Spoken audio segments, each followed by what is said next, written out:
Senate, for only the second time in my entire 6 years in this chamber, I am compelled to rise on a matter of personal and collective privilege today to express my grave disappointment over the process by which this body ratified the 2025 Bicameral Conference Committee report and my utter and complete dismay over what the Congress has submitted as the budget of the Republic for the year 2025.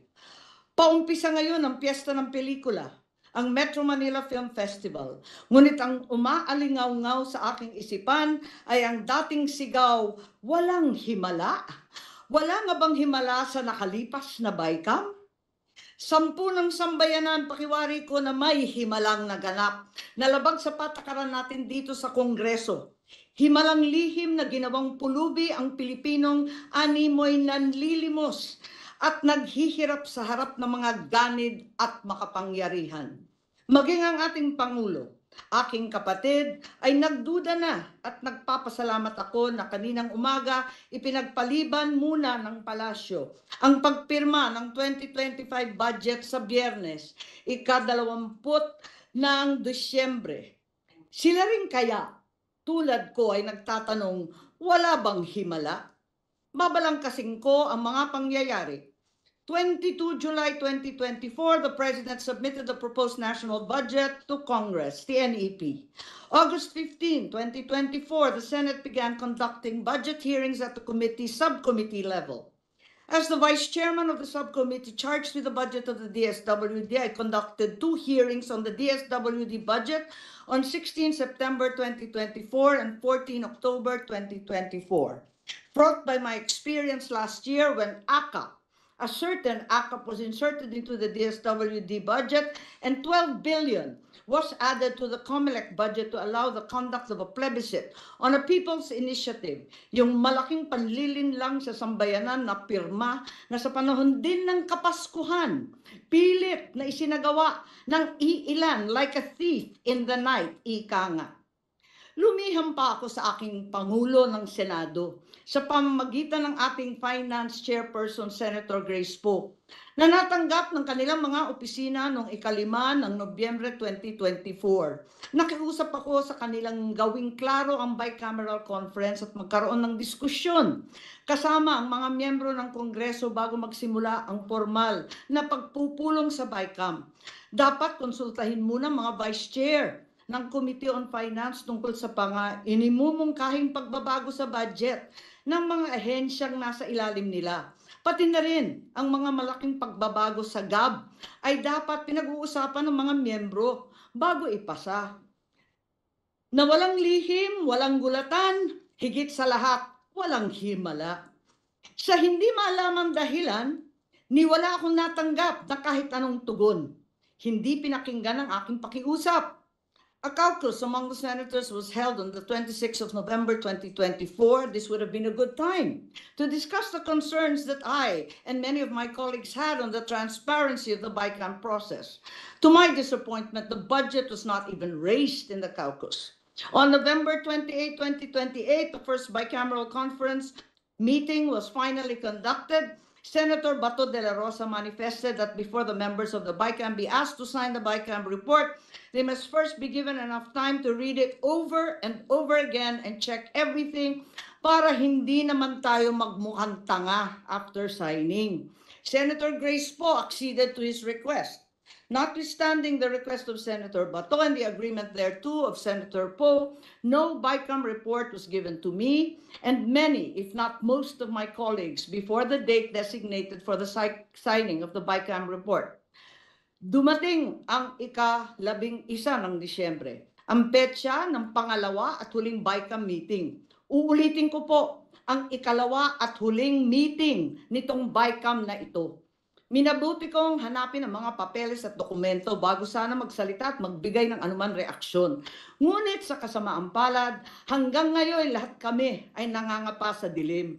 Walang mga detalye o paliwanag, ni walang konkretong numero. Ang tanging hawak ko ay ilang datos ng DSWD na tila nilapastangan, sabay ang PhilHealth, sabay na rin ang DepEd.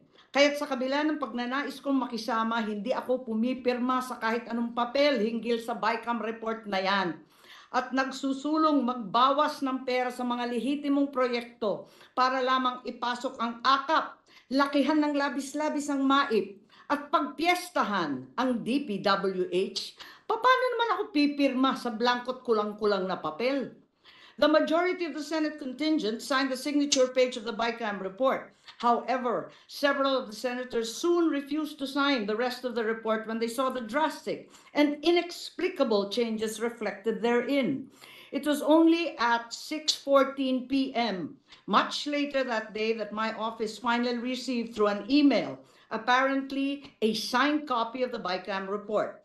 At approximately 8:20 p.m., members of the Senate purportedly ratified the BICAM report viva voce of the 2025 General Appropriations Bill. Uulitin ko po, purportedly ratified. Malaking himala, sabi nga ng dekada 70, ayos na ang buto-buto. Nakakalungkot ang nangyayaring ito. And we should all be disheartened by the manner our BICAM was conducted, by the means the BICAM report was ratified. It is, after all, a very important, perhaps the single most important piece of legislation we pass each year.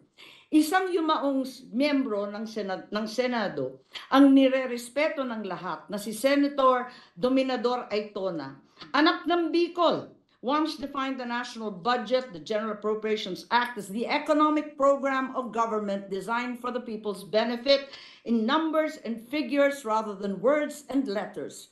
This week, the greatest power of the legislature, the power of the purse, has been trivialized and wantonly squandered.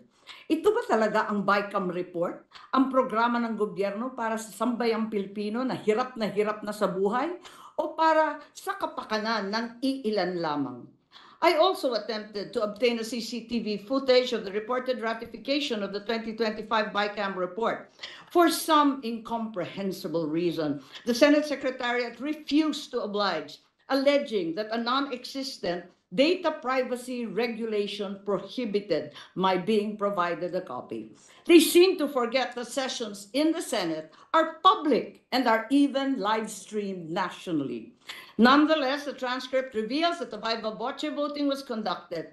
Did we bother to ascertain how many senators were actually present on the floor at the time? I certainly was no longer there, and so many other senators had determined to depart. Would it have hurt to check if, as a parent, on so many other online videos, there were a mere 13 members present? As already pointed out, some of the members of the Senate only signed the signature page. After years as the Appropriations Vice Chairman for the opposition in the House, I know that it is custom and tradition as well in the Senate to sign each and every page. And since some of the senators, having never seen the BICAM report until that instant, refused to sign all the pages in the Senate copy of the BICAM report, would it not have been prudent to determine why did they refuse before proceeding to ratify it? Napirmahan nga ba ito? O isa na namang himala ang buo, kompleto, kada pahinang pagpirma ng mga senador natin? More disturbing is the fact that the BICAM report was ratified even though at the time there was no final version of the 2025 GAB report. Is it not the BICAM report that was supposed to embody all the changes that the bill had undergone during the BICAM conference? How can the BICAM committee release a BICAM report for the 2025 GAB when the actual 2025 GAB was still being finalized? Sunod-sunod, linuluto pa. At walang patid ata itong kababalaghan. Even as I speak, the final version of the 2025 General Appropriations Bill is yet to be printed. As late as yesterday, the 17th of December, those in charge of the budget, the real BICAM, are still trying to massage the budget. Masahe pa po, allocating and adjusting among themselves and their associates the infrastructure and other projects so that those who are in their good graces get a piece of the proverbial pie. Some may argue that what will be contained in the GAB is reflected in the BICAM report and that therefore it's not necessary for the GAB to be finalized before the BICAM report is released. Allow me to show you what the 2025 BICAM report actually looks like, at least in general terms.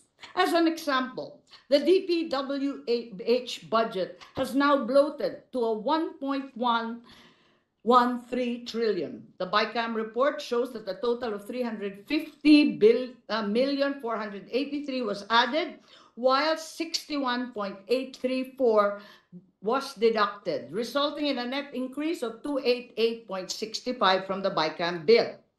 In the summary report, there is a mere single line as an explanation for this massive increase, simply stating various infrastructure projects. This runs counter to our rules. You and I know that under Rule 12, Section 35 of the Rules of the Senate, the committee report must contain a detailed and sufficiently explicit statement of the changes or amendments to the subject measure.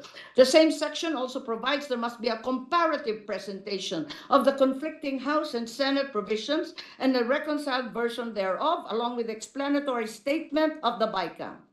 Instead of that detailed explanation and comparative presentation demanded by our rules, we only got various infrastructure projects. VIPs pala. VIPs meaning very important persons. Sino-sino kaya sila? Gaya na sambit ko, hinihimay pa ang himala. Pero para sa ilang mga VIPs. Real talk, can anyone in this chamber, this August chamber, ascertain what are these infrastructure projects by just looking at the BICAM report? Can any of us determine what is included and comprising the additional 350 additional funding to DPWH, as well as the projects and programs defunded as part of the 61.834 reduction? I plowed through that BICAM report, which I did not sign, hoping against all odds that there was a better explanation somewhere. Alas, there is not even a joint explanation narrating what these changes were about and why they came about.